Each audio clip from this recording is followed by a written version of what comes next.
So Anki is an app that seems to help people memorize things, at least it seems so based on research on medical students or based on what people in the language learning community say.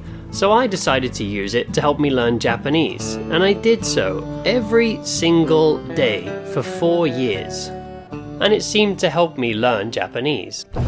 However, whether it's my experience or even the results of research, Anki might have been compared to methods that actually weren't that effective. Anki is based on active recall, or just trying to remember things, and spaced repetition, so remembering it again a little while later. So according to research, active recall and spaced repetition is 4 times more effective at helping us to memorize things than simply rereading the same information over and over again.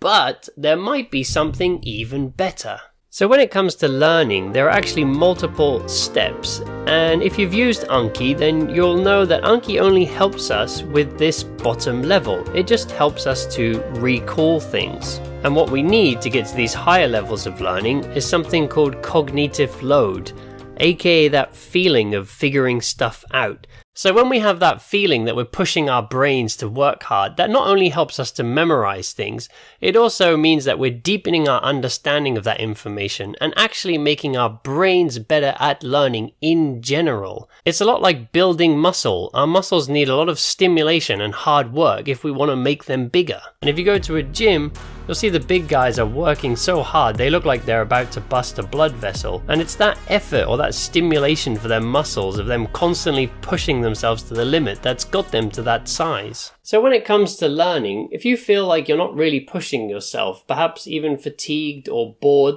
that is due to a lack of cognitive load, and research says that we don't really retain much when we're in that state. And if you've ever worked through Anki flashcards, you'll know what that feels like. So when we pick up a new piece of information, for example a new word or some new grammar, and we stick it straight onto a flashcard or into a notebook, that sometimes there's this feeling of a weight being lifted from our shoulders, and that's the feeling of the cognitive load being taken away from your brain, but that might not be such a good thing when it comes to learning things. So increasing the cognitive load facilitates something called encoding, which is basically the process of converting information in the working memory to knowledge in the long-term memory. So when studying a language, this could be thinking about related grammar, word origin, other words you know that are similar to this one, perhaps other ways in which this word or piece of grammar can be used, basically trying to find something relatable that your mind can attach to. Which is why personally I always found making flashcards usually helped my memory much more than actually doing the flashcards. So part of the reason that our brains need encoding is because if we memorized everything that we saw or heard or smelled or tasted, then our brains would probably just explode.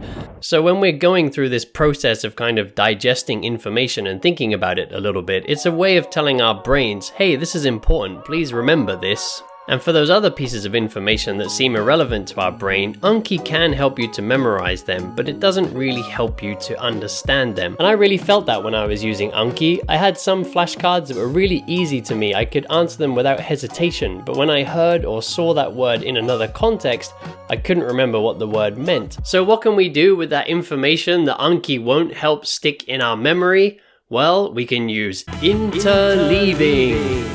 And that is just dealing with the same information in a variety of different ways in different contexts.